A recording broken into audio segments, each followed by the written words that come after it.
Welcome to In the Cool of the Day, and I'm your host, Reverend Dr. Sharon Anderson, and this is your segment from Behind the Podium, Conversations about Law and Faith. Today, we are rejoining Dr. E. Faye Williams in our discussion about the civil rights movement and our discussion about how the church, as well as how policies can help our society in the wake of the death of Eric Garner, in the wake of the death in Ferguson, and the wake of the just tremendous tragedies that we've been suffering over the past few months, when countless black men and even women have been killed at the hands of police officers. In our last segment, we talked about the grand jury system. We talked about police and community relationship. But on this segment, we're going to focus a little bit more about how the church can play a vital role in beginning to repair some of these relationships and begin to heal our community from the anger and the frustration and the hurt that these incidents have caused. So, Dr. Williams, thank you for joining me again. Thank you for inviting me. Absolutely.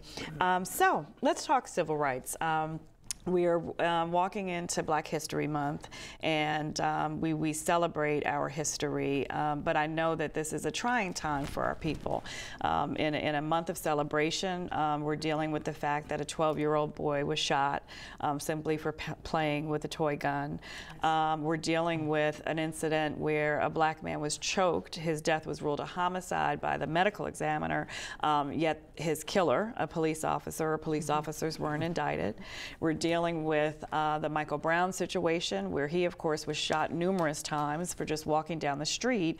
And don't forget the young man in the store where they sold the toy guns. That's and right. He's looking at the gun and Yes, he's shot. yes. And the young man that the policeman told to get something out of his car, and when he went to get it and That's moved right, at the away, gas he was station. shot. So there's, Yes, I mean, it's just overwhelming these days. I just came back from teaching at Harvard Law School, and I was watching a segment on Martin Luther King's birthday about these issues, and they told a story about a young man who was going to Case Western. He was on the football team. Yes. He was in a store, and there was a robbery in the store, and so he ran out of the store because he didn't want to get caught up in the robbery, as a number of people were doing, and the police officer turned and shot him in the back. So this is what we're walking into. All of that fear, all of that anger, all of these feelings are in our people's hearts, and now it's Black History Month. How do we celebrate? How do we address it? What should we do? Well, we have to celebrate our history because black people have done some incredible things, Yes. not only in this country but around the world. But in this country, I don't think we would be what we are today without the sacrifices of black people. Yes. Many people in this country are made wealthy on the backs of black people. Yes. Our people have always worked, and yet we have to listen to right-wingers, ultra-conservatives talk about we're lazy, we don't want to work, welfare, that kind of stuff. These keywords and phrases that they use to try to put us down and make us seem like we're less than human beings. But in fact, we know that we have a great history. Yes. My friend Dick Gregory again says, but they gave us the shortest month in the year. But it's okay. We have to tell our story because no one knows our story the way we know it. And we don't always get on major networks, television, etc., to tell our stories. Yes. But we have to have more programs like yours and some others around the country to tell our stories. Yes. There's nothing wrong with local programming because people in that community know that community and can tell the local stories. Yes. Because it is all of those local stories that make up who we are all over the world. And we should also teach ourselves to understand that we are an African people. Our ancestors came from Africa. Even though they came here by force, they've come here, they've come to other nations, and they've been contributors to the welfare of those communities, and we deserve to be treated like human beings. Absolutely. We're not always treated that way. That's right. But we have to keep on smiling. We have to keep on being working. wonderful, not only to our people, Yes. but to other people who have shown animosity toward us. And I come out of the church, like I'm sure Yes. you're in the church Yes, still, yes, yes. and many of our people are. And so one of the things I advise people to do is that prayer of serenity. There is nothing like it. Yes, you know, it's when you yes. say, God, give me the serenity, yes, to accept the things I cannot change, yes, the courage to change the things I can, and the wisdom to know the difference. See, we all know it. Yes, when we come out of the black church, we know that, and that's the way we treat people. And that's what gives me hope as we teach more and more people to do that.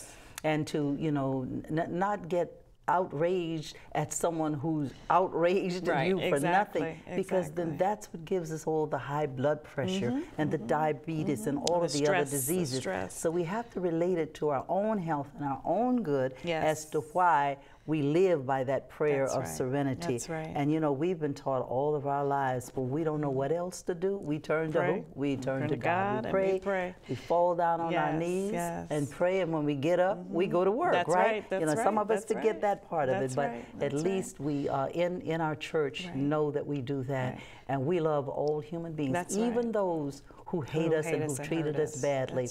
Look at the civil rights movement. There were people who were ministers. They had reverend behind their names before they were reverend doctors. Somebody, as you know, you and I are reverend doctors. But before they had that doctor, they had that reverend. That's right. And there were some white churches, of course, that did help. I mean, we have to recognize, for instance, Reverend Reeb, Father Reeb, who came, who was killed, who was beaten to death. So we don't hate white people. Many of us have white blood in us. We're still black, African American, but we have the white blood. And so, I mean, my mom, for instance, is white and native, but my father is black, and my mother reared us that we are black. And I mean, how could you not say that? But the point, I can't hate white people because that's my mother's blood, you know, and many of my relatives. So we don't hate just because someone has blood of another kind or they come from another culture. We have always reached out to others to try to get along with them, and we have to continue to do that. Even though we have a lot of multiracial people now. We are getting a lot of Latinos in our country. We're getting people who are coming from all other countries. Asian. We have to continue to love those people. And we do. We generally reach out. We're happy to have people from other cultures. We don't, you know, oppose the immigration bill. You know, we're immigrants, but we were forced immigrants. So we understand that. And we enjoy and we love people of all kinds.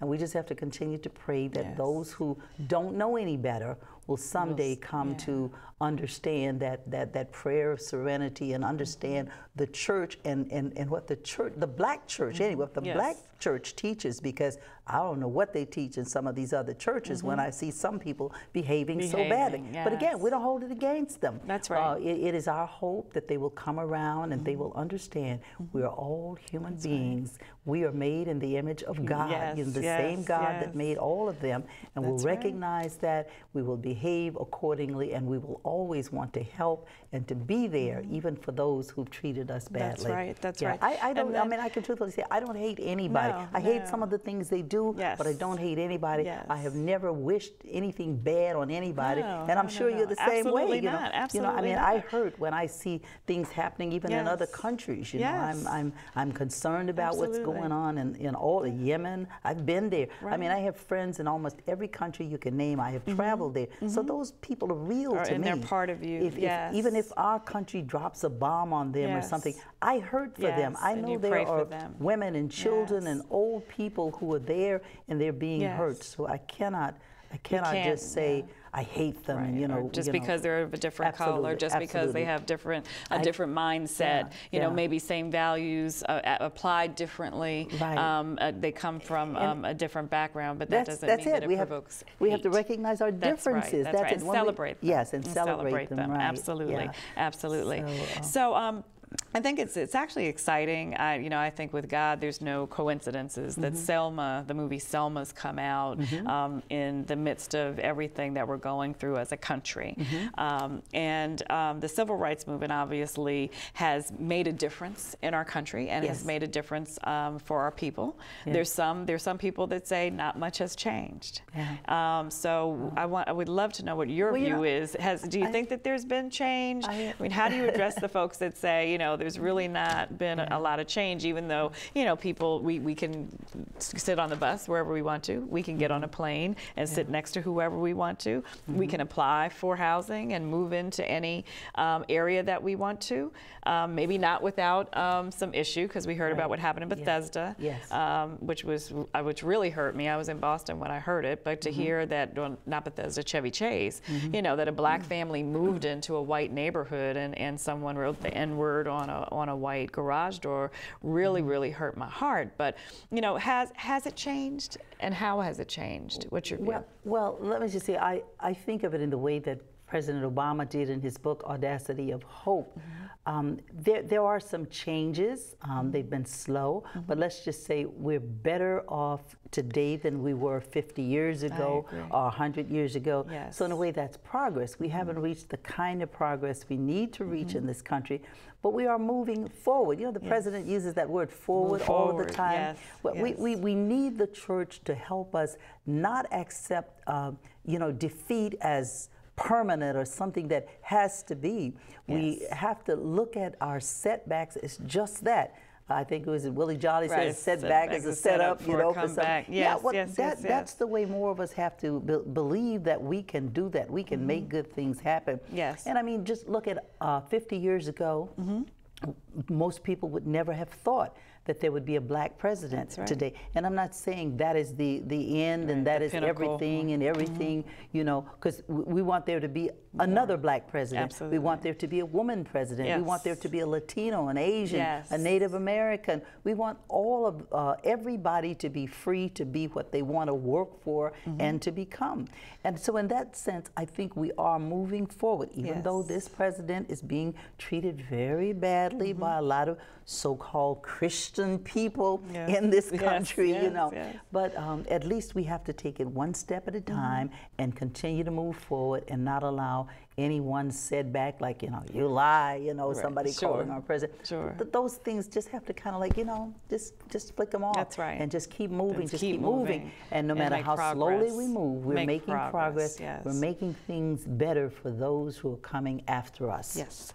Well, we're going to take a quick break and talk more about the marches and the civil rights movement and the progress that we've made today. This is From Behind the Podium, conversations about law and faith, and we're with Dr. E. Faye Williams.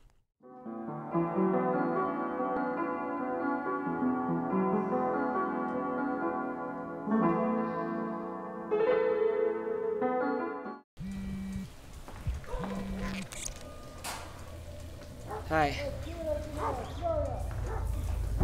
It was fine. Just got here. They seem nice. It's pretty good. Yeah. I'm excited. Miss you too, Mom.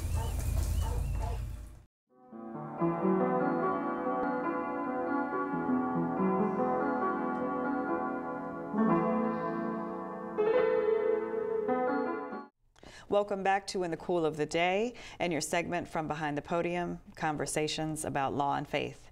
And before the break, Dr. Williams and I were talking about the civil rights movement and the impact it's had, and we talked about how we have moved forward. But I would like your thoughts now about the various demonstrations that have gone on. I mean, clearly in the wake of the killings, Black and white and Asian and Hispanic have come together and protested, and they have said very loudly, Black Lives Matter. But now we hear this retort that because someone did stand up and say Black Lives Matter, that was the impetus for the shooting of the police officers in Staten Island. I mean, what's your view? I mean, people think now that protests are provoking anger and fear and, causing more killings and causing more of an issue in our community, as opposed to actually being an outlet for people to express their thoughts about the issues. Well, let me just say that I'm so in favor of protest and letting the world know how I feel about a subject that I actually carry signs around in the trunk of my car. Wow. And as I pass by and I see a group of people and they're protesting, I'll get out of my car, walk up to them and say, and this is about what? And if it's something that I believe in, I just say, give me a minute. I go back to my car and I get the right picket sign out, because I think it's absolutely necessary for us to let the world know when we are opposed to something. I think that's one of our problems now. Yes. We just kind of go along to get along, and that's why things change so slowly. So I applaud the young people who are out there, and I applaud the fact that they are diverse. Yes. We're talking about all kinds of people out there being protesting. I do a lot of protests myself. You couldn't be a friend of Dick Gregory's and not protest. That's for sure. We've just been out there protesting the change of the name for the Washington football team, and that's where I got laryngitis and bronchitis and spent most of the end of the year not being able to talk about anything, but I could still go to Minnesota. I could go out to the Washington Redskin Park and I could protest. When the people down south had the oil spill, the British petroleum oil spill, I spent a lot of my time over the last several years working to help those people get justice. And just recently the Supreme Court ruled that British Petroleum does have to pay those marginalized people. So you see, that helps. So I appreciate the young people who are out there who are talking about fairness and, you know, and getting rid of racial profiling and doing things that are hurting our nation, hurting the image of our nation even, because there are cameras from all over the world every time we see another, you know, unfortunate shooting or killing or maiming a person in this country, because all they have to do is go back to this country's history and know what a violent history we have had against people who did not deserve it. So I applaud the young people, and they give me hope. In other words, that the millennial generation, as they say, they're going to do a lot better than we've done in terms of moving on from that civil rights movement into what now is, I guess, a new civil rights movement. Yes, because the struggle does continue. It does. It does. And what do you say to those who are trying to attribute that movement to the killings of the police officers in Staten Island? I would say I'm very sorry about the police officers being killed, but as has been announced, that was done by a mentally deranged man that has nothing to do with the young people who are out there in the street protesting. So I would simply say to them, get over it. Yes, yes. You don't have your way on this one. Intelligent people understand that there is no relationship to the killing of the police officers and the young people who are out there protesting, trying to make this country a better country. Right, that's right. And now, again, as we talked about in our last segment, the church was at the forefront of the civil rights movement. We saw pastors protesting. I mean, clearly, Reverend Dr. Martin Luther King was, you know, the person, the pastor, the preacher that started it. What do you say to churches who have maybe been a little bit silent in the discussion? How can they become more involved and still maintain, you know, their objectivity, so to speak? Well, I would sort of say you're useless if you're not out in the street, you're not doing the things that God has commanded you to do. That's right. Jesus himself was out in the street among the people. He didn't sit behind, you know, the corners of four walls and just tell other people what to do or complain about things. That's right. Excuse me. Jesus got up and went out among the people and made a difference, and that's the only way the church is going to make the difference. The church is not meant to be just coming and sitting and meeting and talking. That's right. It's to be about activism. Be activists. Yes. Do something about the thing that you find is wrong, and that's how you'll change it. That's right. Otherwise, the sitting back, just complaining and talking, and even just praying, you know, you got to do some work. That's right. Faith without works. Absolutely. Faith without works is dead. Most of the people, there was not just Dr. Martin Luther King, who was a minister, Reverend Abernathy, Reverend Joe Lowry, Reverend Andrew Young. I mean, there were so many reverends out there who, as I said earlier, did not have doctor behind their name then. They were reverend. That's where the meetings were. They were in the black church. That's right. And those are the things that ultimately made a difference. I know it must have looked very bleak at that time, but those churches, some of which were bombed, you know, the little girls in Birmingham, the people were harassed and they, you know, didn't always feel free to go to church, but they went. They did it anyway. They were there. All somebody had to do was tell them Dr. Martin Luther King was going to be there. And no matter what they were doing, they got up and they went. So we owe a lot to the black church because they did it. They brought us to where we are.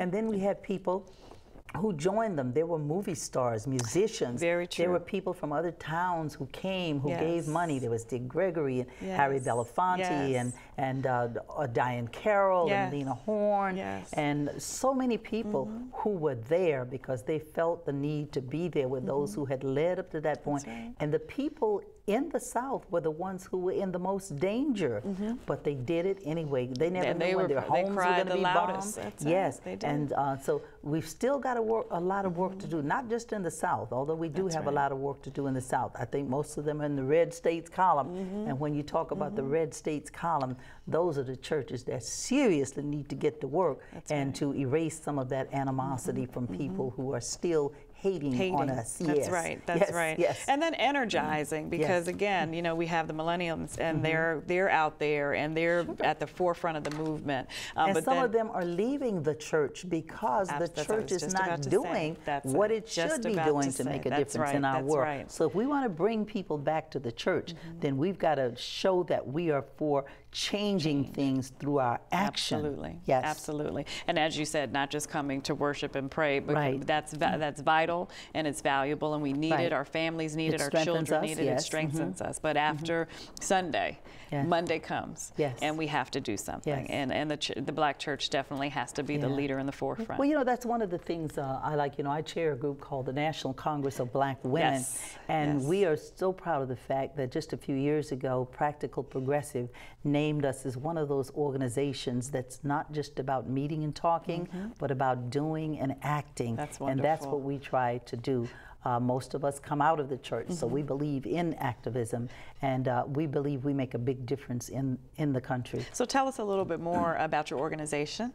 Well, first of all, the National Congress of Black Women was founded by Congresswoman Shirley Chisholm, That's who you right. know was an activist Yes, from the yes. heart. Everybody, I think, knew her, and like her or not, she said what she had to say. She did what she had to do. Yes. And so we're very proud of that. After her came Dr. C. Dolores Tucker, Yes. who was the first Black Secretary of State of the Commonwealth of Pennsylvania. That's right. So she too was an activist. That's progressive. And that's what, that's what attracted me to the organization, both Shirley Chisholm and C. Dolores Tucker.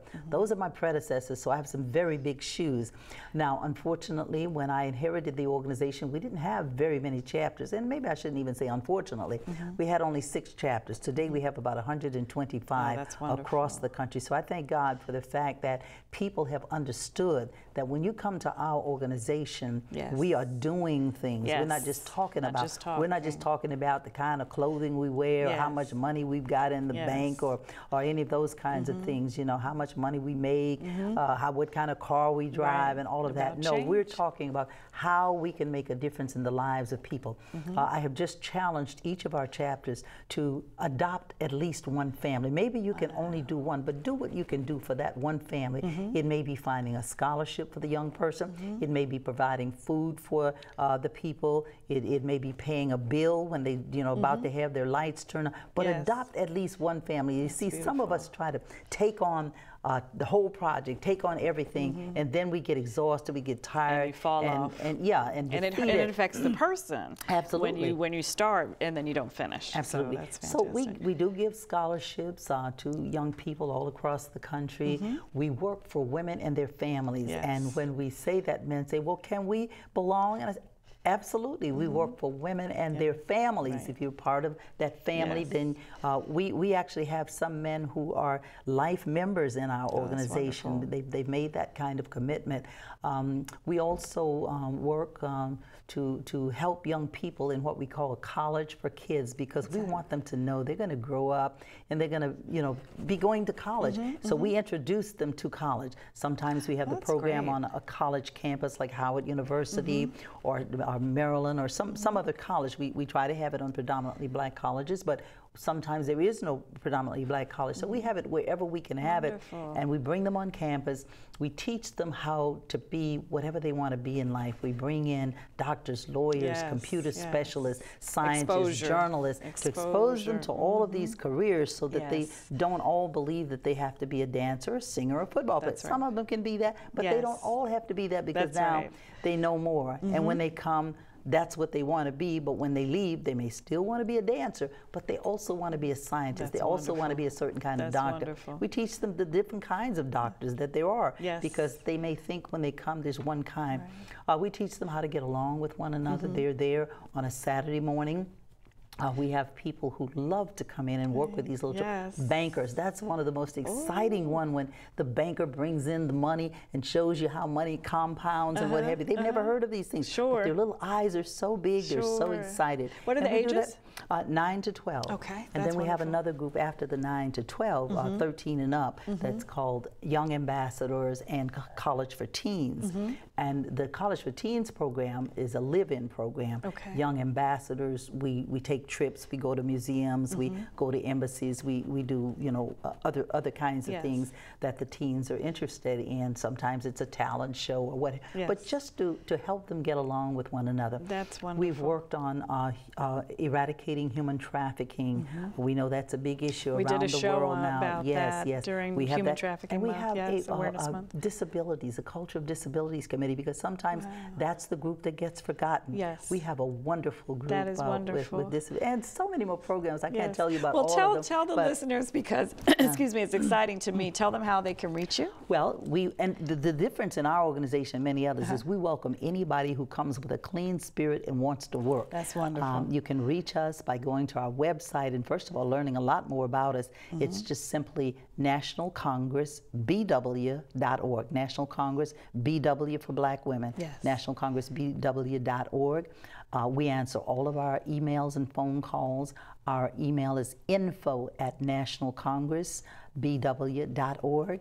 And of course, our phone number, 202-678-6788. That's 202-678-6788. And we so believe in returning our phone calls that I usually hook it up to my house when the office is closed.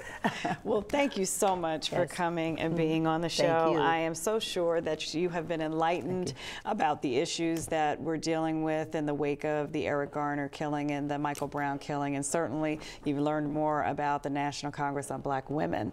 And Dr. Williams has been a wonderful, wonderful host and has given us a lot to think about.